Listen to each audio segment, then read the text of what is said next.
বাংলা বলছি চ্যানেলটি সাবস্ক্রাইব করুন এবং সমস্ত অনুষ্ঠানের আপডেট পেতে বেল আইকনটি অন করুন।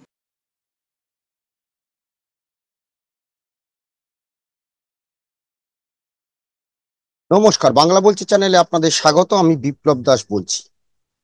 আমাদের প্রতিবেশী দেশ বাংলাদেশ, সেই বাংলাদেশের যে রাজনৈতিক পরিস্থিতি, প্রতিটা দিন কোনো না কোনো ঘটনা আহ আমরা দেখতে পাচ্ছি। সেখানে সম্প্রতি যে খবরটি নজরে এসেছে যে বাংলাদেশে যে আহ, আহ, শেখ হাসিনা, প্রধানমন্ত্রী শেখ হাসিনা, তিনি তার বিরুদ্ধে রেড কর্নার নোটিশ জারি করা হয়েছে এবং ভারতকে নাকি ভয় দেখানো হয়েছে, কিন্তু ভারত তাতে ভীত নয়।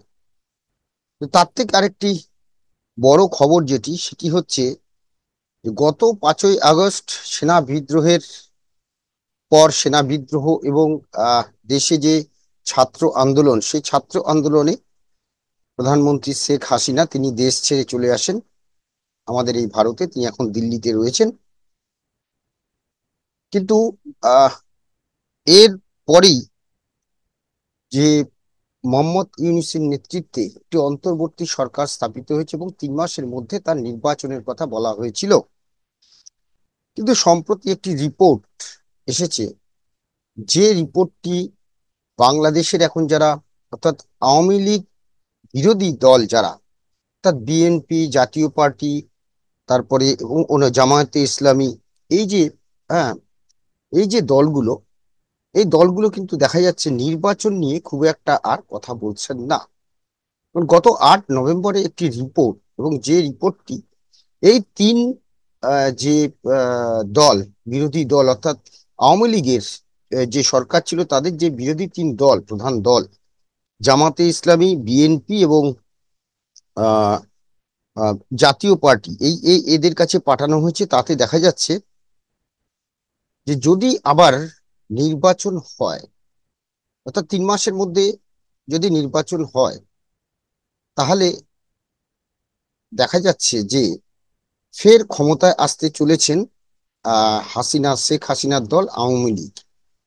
বাংলাদেশের 3 প্রধান গোয়েন্দা সংস্থা, বিশেষ শাখা এনএসআই, ন্যাশনাল সিকিউরিটি ইন্টেলিজেন্সি, এবং ডিজিএফআই, এই যে অন্তর্বর্তী নির্বাচনের সম্ভাব্য ফলাফলের জন্য সমীক্ষা করতে এবং বিস্তারিত প্রতিবেদন তৈরি করতে বলা হয়েছিল, এবং সেটা নির্দেশ দিয়েছিলেন মোহাম্মদ ইউনূসের নেতৃত্বে অন্তর্বর্তী সরকারের প্রধান যারা রয়েছেন।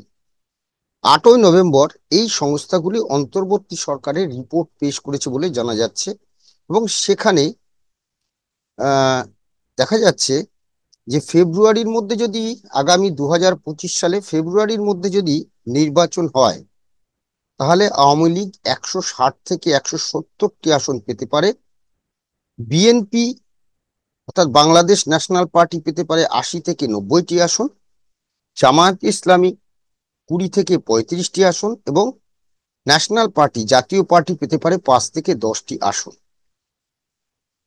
এই হচ্ছে একটি রিপোর্ট সম্প্রতি প্রকাশ্যে এসেছে। বেশ কয়েকটি সর্বভারতীয় সংস্থা, মিডিয়া এই খবরটি করেছে।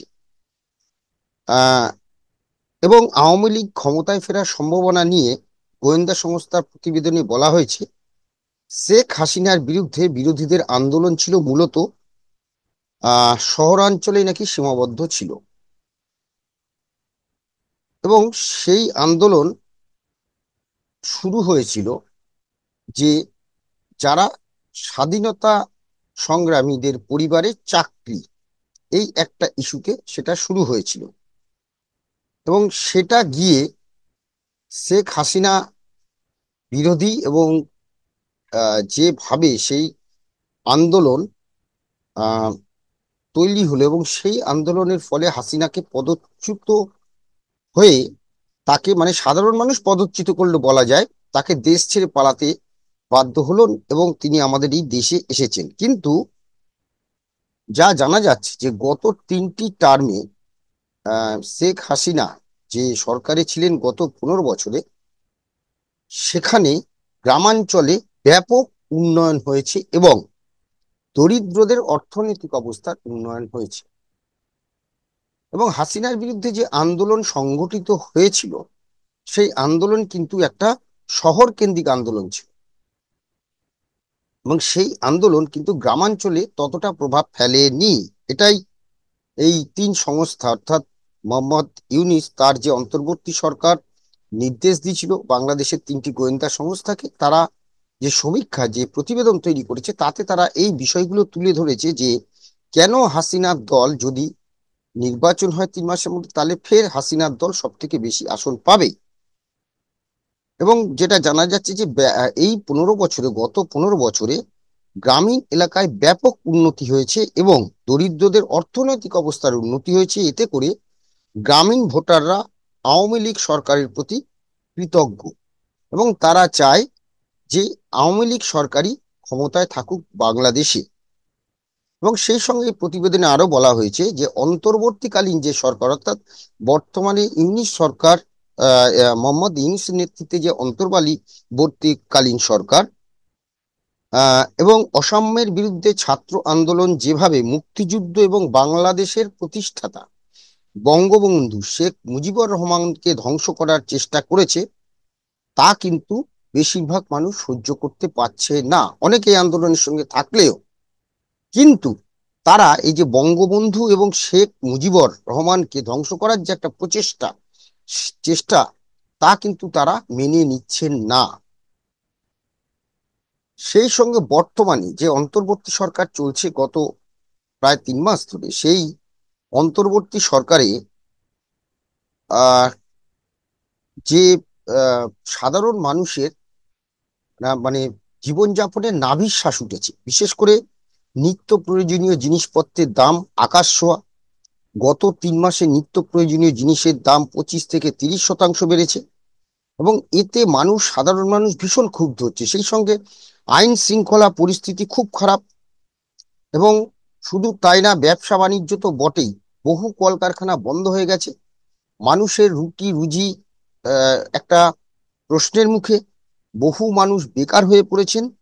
এবং এসবের জন্য শ্রমিক ও তাদের পরিবার এই অন্তর্বর্তী সরকারকে দায়ী করেছে। কারণ এই অন্তর্বর্তী সরকার যেভাবে তাদের যে আশা নিয়ে তাদেরকে দায়িত্ব দেওয়া হয়েছিল মোহাম্মদ ইউনূসকে, দেখা যাচ্ছে যে তারা কিন্তু এখনো নড়বড়ে। তারা এখনো সেই আহ, একটা সুশাসন দেওয়ার যে প্রচেষ্টা, সেই প্রচেষ্টা তারা করছে না। তারা শুধু হাসিনা বিরোধিতাকেই মদদ দিয়ে যাচ্ছেন।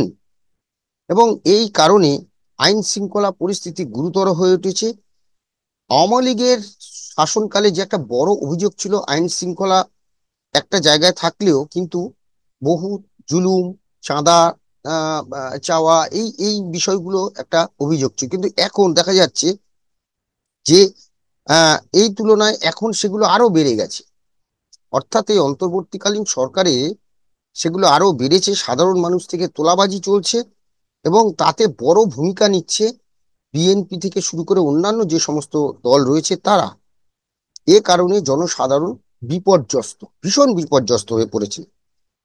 আরেকটি বিষয়, সেটি হচ্ছে সংখ্যালঘু মানুষ, তারা বাংলাদেশে এখন বিপন্ন।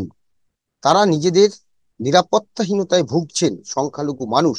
এটাও একটা কিন্তু বড় কারণ। কারণ হিন্দু, যে সমস্ত সংখ্যালঘুদের মধ্যে বেশিরভাগ ক্ষেত্রে হিন্দু এবং অন্যান্য যারা রয়েছেন, তাদের যে ভোট ব্যাংক, সেটা পুরোটাই এখন আওয়ামী লীগের পক্ষেই রয়েছে। এবং বলা হয়েছে যে ক্ষমতা পরিবর্তনের পর বিএনপি ও জামায়াত ইসলামীর মতো সন্ত্রাসী ও জিহাদি গ্রুপের হামলায় হিন্দু সম্প্রদায় তো বটেই, সেই সঙ্গে অন্যান্য যে সমস্ত সংখ্যালঘু সম্প্রদায় রয়েছে তারাও কিন্তু ক্ষুব্ধ। তারা মনে করে বাংলাদেশে শান্তিপূর্ণভাবে বসবাস করতে হলে আওয়ামী লীগই একমাত্র সেটা করতে পারে এবং তাই আওয়ামী লীগকে ক্ষমতায় আনা প্রয়োজন। তাই হিন্দু সহ অন্যান্য যে সমস্ত সংখ্যালঘু ভোট রয়েছে, সেটা আওয়ামী লীগের পক্ষে যাওয়ার সম্ভাবনা রয়েছে। তাহলে এই যে 8ই নভেম্বর এই ইউনিট সরকারের, অন্তর্বর্তীকালীন সরকারের যে রিপোর্ট জমা পড়েছে, যে তিন সংস্থা, এনআইএস এবং গোয়েন্দা সংস্থা, যেখানে বিশেষ শাখা স্পেশাল ব্রাঞ্চ যেটাকে বলা হয়, এসবি স্পেশাল ব্রাঞ্চ, এনআইএস এবং ডিজিএফআই, এই তিন সংস্থাকে দিয়ে যে প্রতিবেদন এবং সমীক্ষা করানো হয়েছে, তাতে এই রিপোর্ট উঠে এসেছে। এবং সেটা বাংলাদেশের যে অন্তর্বর্তীকালীন সরকার চলছে, তারা এই তিন দল অর্থাৎ আওয়ামী লীগ বিরোধী যে তিন দল অর্থাৎ বিএনপি এবং তাদের যে ন্যাশনাল পার্টি এবং জামায়াতে ইসলামী, এই তিন দলকে দেওয়ার পরেই এখন কিন্তু তারা আর অন্তর্বর্তী সরকারকে বলছে না, খুব একটা জোরও করছে না যে 3 মাসের মধ্যে ভোট করতে হবে, খুব দ্রুত দেশে শান্তি ফিরতে হলে দেশে দ্রুত ভোট করতে হবে। আজ আমরা যখন প্রতিবেদন করছি 14 তারিখ, অর্থাৎ 15ই নভেম্বর, অর্থাৎ 8ই নভেম্বর যে রিপোর্ট জমা পড়েছে, সেই রিপোর্ট তড়িঘড়ি এই সমস্ত দলগুলোর কাছে পাঠানো হচ্ছে, বিএনপি, জামায়াতে ইসলামী এবং জাতীয় পার্টির কাছে, এবং তারা এই রিপোর্টটা পেয়ে এখন স্পিকটি নট, চুপ করে রয়েছে। আবার যদি ক্ষমতায় চলে আসে, বা আওয়ামী লীগকে তো এখনো পর্যন্ত ব্যান করা হয়নি, পুরোপুরি নিষিদ্ধ করা হয়নি, তাহলে তারা তো নির্বাচনে, যদি সুষ্ঠুভাবে নির্বাচন হয়, আর অন্তর্বর্তীকালীন সরকার যে নির্বাচন করবে, এখানে কিন্তু এইবারে আর কোনো তো একটা দলের নেতৃত্বে হবে না, এখানে কিন্তু সারা বিশ্বের নজর থাকবে বাংলাদেশের নির্বাচনের দিকে। এবং সেখানে যদি কোনো রকম কারচুপি গন্ডগোল হয়, দায়ী থাকবে অন্তর্বর্তী সরকার। তাই আহ মানুষ যাতে সুষ্ঠুভাবে ভোট দিতে পারে সেই ব্যবস্থা করতে হবে। এইসবগুলো দিক বিচার করেই আপাতত বাংলাদেশের এইসব তিন দল এখন চুপচাপ। এখন তাদের এখন ঘুম ছুটেছে যে এই যে তিন গোয়েন্দা সংস্থা, এই রিপোর্ট যদি সত্যি হয়, তাহলে তো শিরে সংক্রান্তি অবস্থা। এখন দেখার যে এই তিন রিপোর্টের উপর ভিত্তি করে ইউনিশ সরকার কতদিন এই ভোট না করে এই অন্তর্বর্তী সরকার চালিয়ে যেতে পারে। আপাতত আমাদের আলোচনা এখানেই শেষ। আমাদের আলোচনা নিয়ে আপনাদের মতামত কমেন্টস বক্সে জানাবেন, ভালো লাগলে অবশ্যই লাইক দেবেন। সবাই ভালো থাকবেন, নমস্কার।